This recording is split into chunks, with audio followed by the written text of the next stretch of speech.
Hans im Glück. Hans hatte 7 Jahre bei seinem Herrn gedient. Da sprach er zu ihm: Herr, meine Zeit ist herum. Nun wollte ich gern wieder heim zu meiner Mutter. Gebt mir meinen Lohn. Der Herr antwortete: Du hast mir treu und ehrlich gedient. Wie der Dienst war, so soll der Lohn sein, und gab ihm ein Stück Gold, das so groß als Hansens Kopf war. Hans zog ein Tüchlein aus der Tasche, wickelte den Klumpen hinein, setzte ihn auf die Schulter und machte sich auf den Weg nach Haus. Wie er so dahinging und immer ein Bein vor das andere setzte, kam ihm ein Reiter in die Augen, der frisch und fröhlich auf einem munteren Pferd vorbeitrabte. Ach, Sprach Hans ganz laut: was ist das Reiten ein schönes Ding. Da sitzt einer wie auf einem Stuhl, stößt sich an keinen Stein, spart die Schuh und kommt fort, er weiß nicht wie. Der Reiter, der das gehört hatte, hielt an und rief: Ei, Hans, warum läufst du auch zu Fuß? Ich muss ja wohl, antwortete er. da hab ich einen Klumpen heimzutragen. Es ist zwar Gold, aber ich kann den Kopf dabei nicht grad halten, auch drückt's mir auf die Schulter. Weißt du was? Sagte der Reiter. Wir wollen tauschen. Ich geb dir mein Pferd und du gibst mir deinen Klumpen. Von Herzen gern, Sprach Hans. aber ich sage euch, ihr müsst euch damit schleppen. Der Reiter stieg ab, nahm das Gold und half Hans hinauf, gab ihm die Zügel fest in die Hände und sprach: Wenn's nun recht geschwind soll gehen, so musst du mit der Zunge schnalzen und hopp hopp rufen. Hans war seelenfroh, als er auf dem Pferde saß und so frank und frei dahinritt. Über ein Weilchen fiel's ihm ein, es sollte noch schneller gehen, und fing an, mit der Zunge zu schnalzen und hopp hopp zu rufen. Das Pferd setzte sich in starken Trab, und ehe sich Hans versah, war er abgeworfen und lag in einem Graben, der die Äcker von der Landstraße trennte.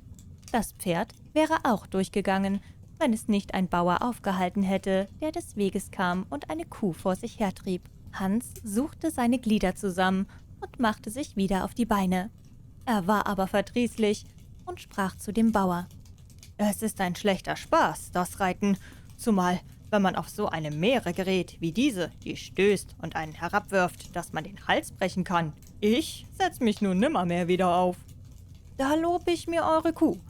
Da kann einer mit Gemächlichkeit hinterhergehen und hat obendrein seine Milch, Butter und Käse jeden Tag gewiss. Was gäbe ich darum, wenn ich so eine Kuh hätte? Nun, Sprach der Bauer. geschieht euch so ein großer Gefallen, so will ich euch wohl die Kuh für das Pferd tauschen. Hans willigte mit 1000 Freuden ein. Der Bauer schwang sich aufs Pferd und ritt eilig davon. Hans trieb seine Kuh ruhig vor sich her und bedachte den glücklichen Handel. Hab ich ein Stück Brot und daran wird's mir noch nicht fehlen, so kann ich so oft mir's beliebe Butter und Käse dazu essen. Hab ich Durst, so melk ich meine Kuh und trinke Milch. Herz, was verlangst du mehr?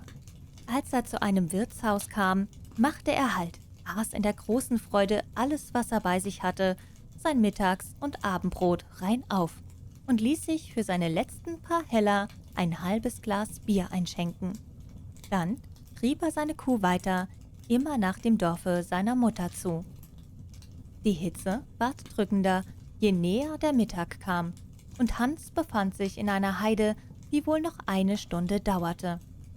Da ward es ihm ganz heiß, so dass ihm vor Durst die Zunge am Gaumen klebte. Dem Ding ist zu helfen, Dachte Hans. Jetzt will ich meine Kuh melken und mich an der Milch laben.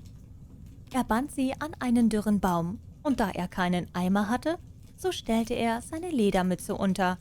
Aber wie er sich auch bemühte, es kam kein Tropfen Milch zum Vorschein. Und weil er sich so ungeschickt dabei anstellte, so gab ihm das ungeduldige Tier endlich mit einem der Hinterfüße einen solchen Schlag vor den Kopf, dass er zu Boden taumelte und eine Zeit lang sich gar nicht besinnen konnte, wo er war. Glücklicherweise kam gerade ein Metzger des Weges, der auf einem Schuhkarren ein junges Schwein liegen hatte. Was sind das für Streiche? Rief er und half dem guten Hans auf. Hans erzählte, was vorgefallen war. Der Metzger reichte ihm seine Flasche und sprach: Da, trink einmal und erholt euch. Die Kuh will wohl keine Milch geben. Das ist ein altes Tier, das höchstens noch zum Ziehen taugt. Oder zum Schlachten. Ei, ei, sprach Hans und strich sich die Haare über den Kopf. wer hätte das gedacht? Es ist freilich gut, wenn man so ein Tier ins Haus abschlachten kann. Was gibt's für Fleisch? Aber ich mache mir aus dem Kuhfleisch nicht viel. Es ist mir nicht saftig genug. Ja, wer so ein junges Schwein hätte, das schmeckt anders. Dabei noch die Würste. Hört, Hans, Sprach da der Metzger. euch zuliebe will ich tauschen und will euch das Schwein für die Kuh lassen. Gott lohnt euch eure Freundschaft. Sprach Hans, übergab ihm die Kuh, ließ sich das Schwein vom Karren losmachen und den Strick, woran es gebunden war, in die Hand geben. Hans zog weiter und überdachte, wie ihm doch alles nach Wunsch ginge. Begegnete ihm ja eine Verdrießlichkeit, so würde sie doch gleich wieder gut gemacht. Es gesellte sich danach ein Bursch zu ihm, der trug eine schöne weiße Gans unter dem Arm. Sie boten einander die Zeit, und Hans fing an, von seinem Glück zu erzählen und wie er immer so vorteilhaft getauscht hätte. Der Bursch erzählte ihm, dass er die Gans zu einem Kindertaufschmaus brächte. Hebt einmal, Fuhr er fort und packte sie bei den Flügeln. wie schwer sie ist. Die ist aber auch 8 Wochen lang genudelt worden. Wer in den Braten beißt, muss sich das Fett von beiden Seiten abwischen. Ja, Sprach Hans und wog sie mit der einen Hand. die hat ihr Gewicht. Aber mein Schwein ist auch keine Sau. Indessen sah sich der Bursch nach allen Seiten ganz bedenklich um, schüttelte auch wohl mit dem Kopf. Hört, Fing er darauf an. mit eurem Schwein mag's nicht ganz richtig sein. In dem Dorfe, durch das ich gekommen bin, ist eben dem Schulze eins aus dem Stall gestohlen worden. Ich fürchte, ihr habt's da in der Hand. Sie haben Leute ausgeschickt und es wäre ein schlimmer Handel, wenn sie euch mit dem Schwein erwischten. Das Geringste ist, dass ihr ins finstere Loch gesteckt werdet. Dem guten Hans ward's bang, Ach Gott, sprach er. helft mir aus der Not. Ihr wisst hier herum besser Bescheid. Nehmt mein Schwein da und lasst mir eure Gans. Ich muss schon etwas aufs Spiel setzen. Antwortete der Bursche. Aber ich will doch nicht schuld sein, dass ihr ins Unglück geratet. Er nahm also das Seil in die Hand und trieb das Schwein schnell auf einen Seitenweg fort. Der gute Hans aber ging seiner Sorge entledigt mit der Gans unter dem Arme der Heimat zu. Wenn ich's recht überlege, Sprach er mit sich selbst. hab ich doch Vorteil bei dem Tausch. Erstlich den guten Braten, hernach die Menge von Fett, die herausträufeln wird. Das gibt Gänsefettbrot auf ein Vierteljahr. Und endlich die schönen weißen Federn, die lasse ich mir in mein Kopfkissen stopfen und darauf will ich wohl ungewiegt einschlafen. Was wird meine Mutter eine Freude haben? Als er nun durch das Dorf gekommen war, stand da ein Scherenschleifer mit seinem Karren. Sein Rad schnurrte und er sang dazu. Ich schleife die Schere und drehe geschwind und hänge mein Mäntelchen nach dem Wind. Hans blieb stehen und sah ihm zu. Endlich redete er ihn an und sprach: Euch geht's wohl, weil ihr so lustig bei eurem Schleifen seid. Ja, antwortete der Scherenschleifer. das Handwerk hat einen güldenen Boden. Ein rechter Schleifer ist ein Mann, der so oft er in die Tasche greift, auch Geld darin findet. Aber wo habt ihr die schöne Gans gekauft? Die habe ich nicht gekauft, sondern für mein Schwein eingetauscht. Und das Schwein? Das habe ich für eine Kuh gekriegt. Und die Kuh? Die Kuh habe ich für ein Pferd bekommen. Und das Pferd? Dafür habe ich einen Klumpen Gold, so groß als mein Kopf, gegeben. Und das Gold? Ei, das war mein Lohn für 7 Jahre Dienst. Ihr habt euch jederzeit zu helfen gewusst, Sprach der Schleifer.